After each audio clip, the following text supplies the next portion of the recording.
Assalamualaikum. Today we will learn on chapter 9, Product, Process and Project Metrics. The objectives of this chapter: 1 is to explain the terms measurement, metrics and indicators. 2, identify metrics for products, process and project. 3, discuss relevant metrics from each category. The first topic in this chapter is to introduce the term measures, metrics and indicators. A measure provides a quantitative indication of the extent, amount, dimension, capacity or size of some attribute of a product or process. Metric is a quantitative measure of the degree to which a system, component or process possesses a given attribute, while indicator is a metric or combination of metrics that provide insight into the software process, a software project or the product itself. Example of measure is software complexity, but complexity does not provide enough information. So metric is to give the quantified number for complexity. For example, number of line of codes written for that software or number of functions built for that software. These two metrics will give the degree, the level of complexity for the software. Lastly, indicator is to compare the metrics against a baseline to help the software developer in decision making. For example, given the metrics like number of line of code, number of functions built for the software developer can actually come up with the cost of the software. A good manager measures software process, software project and software product based on metrics. So usually for a software development, the basis for measuring software metrics is based on the size of the software and the functions built for the software. Measurement principles. In order to measure software, there are several principles that need to follow. First one, the objectives of measurement should be established before data collection begins. Number 2, each technical metric should be defined in an unambiguous manner. Number 3, metrics should be derived based on a theory that is valid for the domain of application. For example, to define metrics for design, it should be based upon basic design concepts. And lastly, metrics should be tailored to best accommodate specific products and processes. So what are the objectives of software measurement? Software measurement is to identify that a project is healthy. So it is important because software measurement is part of quality assurance, and manager can use software metrics to measure, to identify or prioritize any issues faster before the final product, so it can detect the software problem earlier. Second objective of software measurement is to document project trends. So the software developer teams can record characteristics of good and bad projects and assess the magnitude of corrective action and resulting changes. So this is part of monitoring and control. Third is to gain control of the software engineering process. So when there is error, it can be corrected earlier rather than towards the end of the software development lifecycle. Fourth is to understand what is happening during development and maintenance. And lastly is for improving the processes, projects and products in the future. There are 5 measurement process. The first one is the formulation of software measures and metrics appropriate for the representation of the software that is being considered.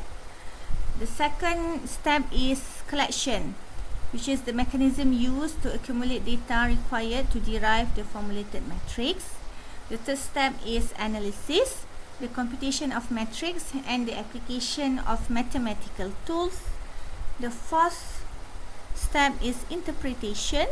So based on the analysis, an evaluation of metrics results is done in an effort to gain insight into the quality of the representation. And lastly is feedback.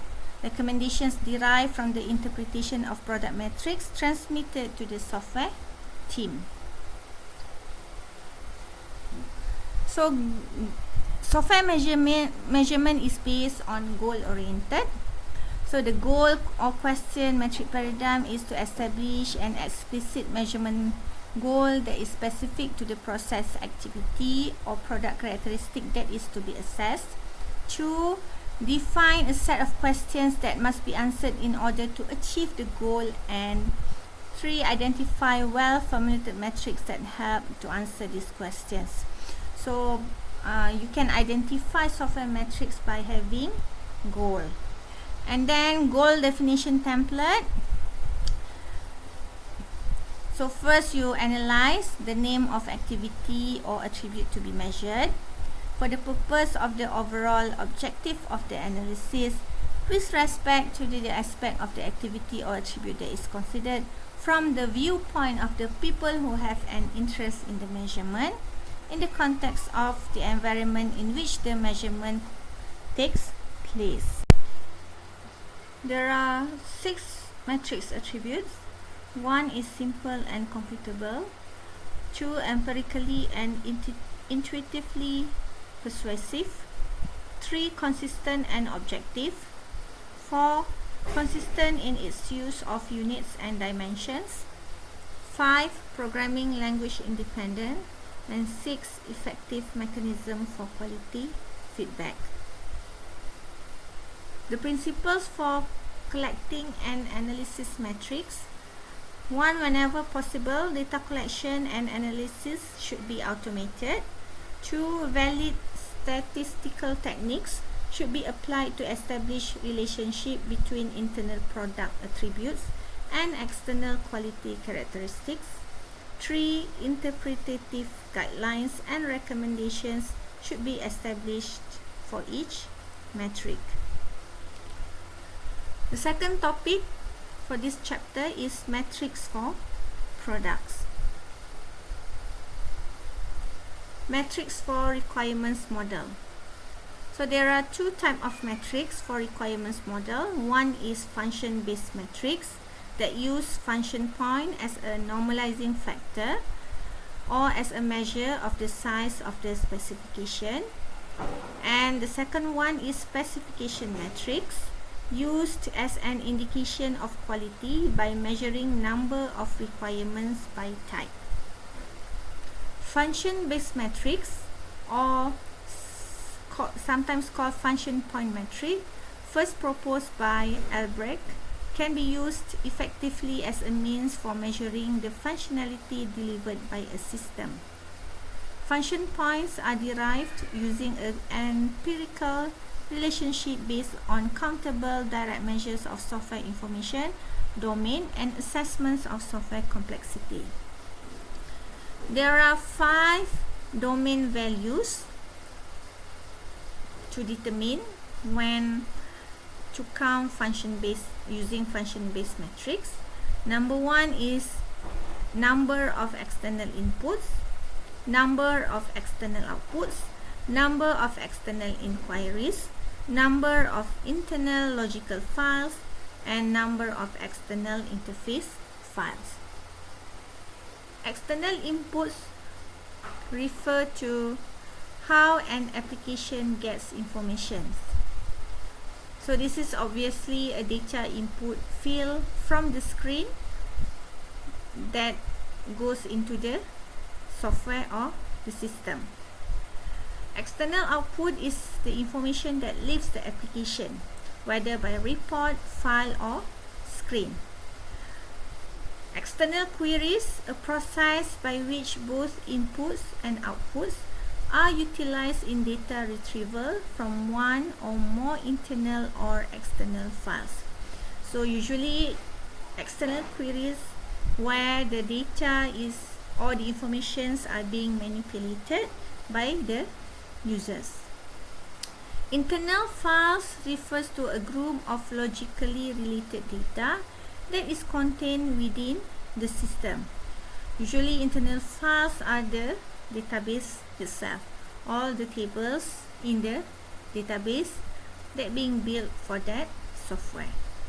External files are referring to a group of logical related data that is not within the system that you are built, but actually from another system applications. So this is usually the database from another system or third system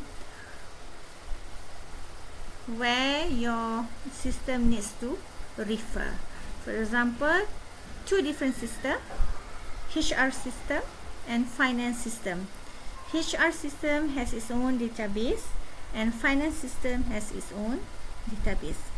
So for HR system,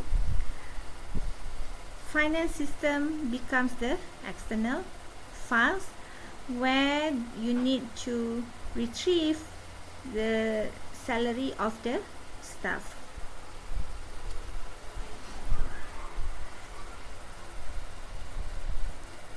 So this is how you actually count the function points.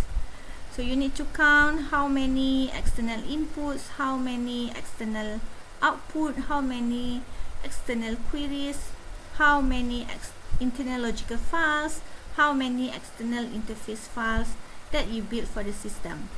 So based on that, you give weighting factor, whether all these functions, all these external input, output inquiries, whether it is simple, average or complex. Then you count the total.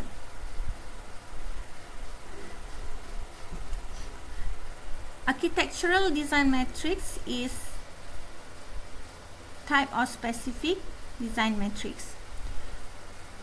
Architectural design matrix is where you measure the structural complexity, the data complexity and the system complexity. And you also have HK metric, which is architectural complexity as a function of fan in and fan out, and also morphology matrix, a function of the number of modules and the number of interfaces between modules. As for object-oriented design, the matrix should be based on the size. So it is defined in terms of 4 views: the population, volume, length and functionality. Complexity, how classes of an object-oriented design are interrelated to one another. Coupling, the physical connections between elements of the object-oriented design. Sufficiency, the degree to which an abstraction possesses the features required of it.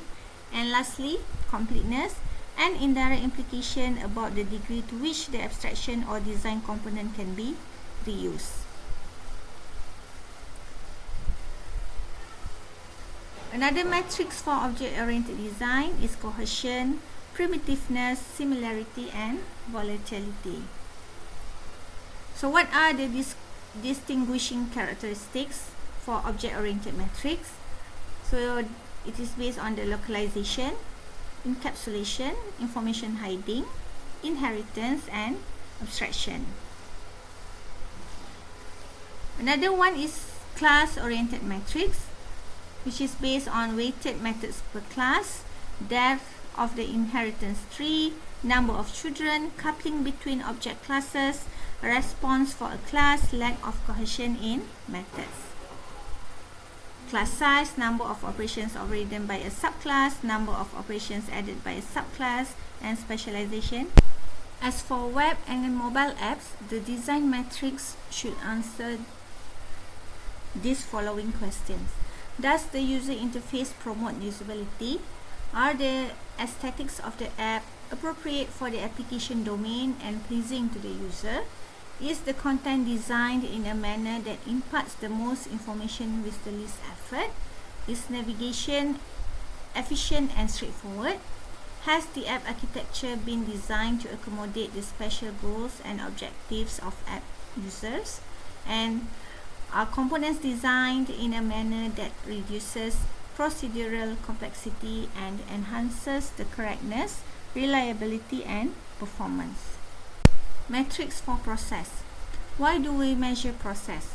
To assess the status of an ongoing project, track potential risks, uncover problem areas before they go critical, adjust workflow or tasks, evaluate the project team's ability to control quality of software work products. Process measurement. We measure the efficacy of a software process indirectly. That is, we derive a set of metrics based on the outcomes that can be derived from the process. So the outcomes include measures of errors uncovered before release of the software, defects delivered to and reported by end users, work products delivered, human effort expended, calendar time expended, schedule conformance, and other measures. We also derive process metrics by measuring the characteristics of specific software engineering tasks. Process metrics guidelines. To use common sense and organizational sensitivity when interpreting metrics data, provide regular feedback to the individuals and teams who collect measures and metrics. Don't use metrics to appraise individuals. Work with practitioners and teams to set clear goals and metrics that will be used to achieve them. Never use metrics to threaten individuals or teams. Metrics data that indicate a problem area should not be considered negative. These data are merely an indicator for process improvement, and don't obsess on a single metric to the exclusion of other important metrics. So, software process improvement is by having a process model, improvement goals, and process metrics. Then we can improve the overall software process by giving improvement recommendations. Process metrics. One is quality related, which focus on quality of work products and deliverables. Productivity related, statistical SQA data, defect removal efficiency, and reuse data. Metrics for project. Project metrics are used to minimize the development schedule by making the adjustments necessary to avoid delays and mitigate potential problems and risks. Project metrics also are used to assess product quality on an ongoing basis and, when necessary, modify the technical approach to improve quality. Every project should measure inputs, outputs, and the results. Typical project metrics will measure effort or time per software engineering task, errors uncovered per review hour, schedule versus actual milestone dates, changes number and their characteristics, distribution of effort on software engineering tasks. Metrics guideline for project metrics. Use common sense and organizational sensitivity when interpreting metrics data. Provide regular feedback to the individuals and teams who have worked to collect measures and metrics. Don't use metrics to appraise individuals. Work with practitioners and teams to set clear goals and metrics that will be used to achieve them. Never use metrics to threaten individuals or teams. Metrics data that indicate a problem area should not be considered negative. These data are merely an indicator for process improvement. And lastly, don't obsess on a single metric to the exclusion of another important metrics. Project metrics also can be determined by typical size-oriented metrics by measuring the errors per 1,000 lines of code, defects per line of code, cost per line of code, pages of documentation per line of code, errors per person month, errors per review hour, line of code per person month, and cost per page of documentation. Another way is by using function-oriented metrics, by measuring the errors per function point, defects per function point, cost per function point, pages of documentation per function point, and function point per person month.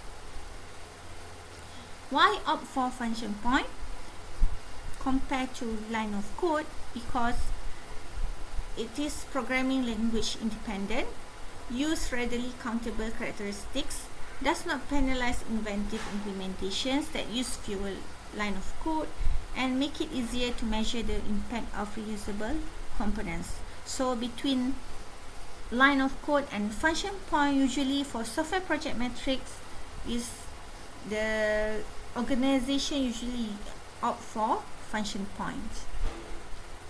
As for object-oriented metrics, it is based on the number of scenario scripts, number of support classes, average number of support classes per key class, and number of subsystems. As for web app project metrics, it is based on number of static web pages, number of dynamic web pages, number of internal page links, number of persistent data objects, number of external systems interfaced, number of static content objects, number of dynamic content objects, and number of executable functions. In measuring the quality of software project, so the measures is based on the correctness, maintainability, integrity, and usability. Defect removal efficiency is to count the number of errors that is removed after delivery. So DRE equal to E divided by E plus T. E is the number of errors found before delivery of the software to the end user. D is the number of defects found after delivery. Example, number of errors found before delivery is 30. Number of errors found after delivery is 20.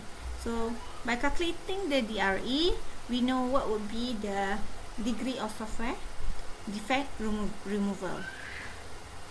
So for small organizations, the metrics used is time elapsed from time a request is made until evaluation is complete, effort person hours, time hours or days elapsed from completion of evaluation to assignment of change order to personnel, effort person hours required to make the change, time required hours or days to make the change, errors uncovered during work to make change, and defects uncovered after change is released to the customer base.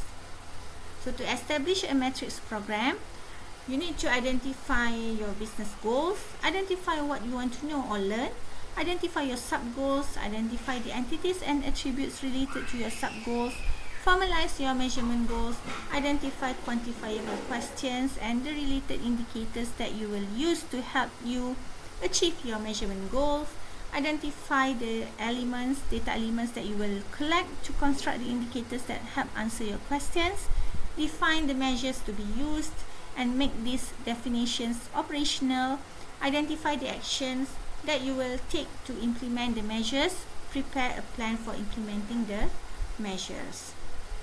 So in summary, these are all the topics for chapter 9. Thank you.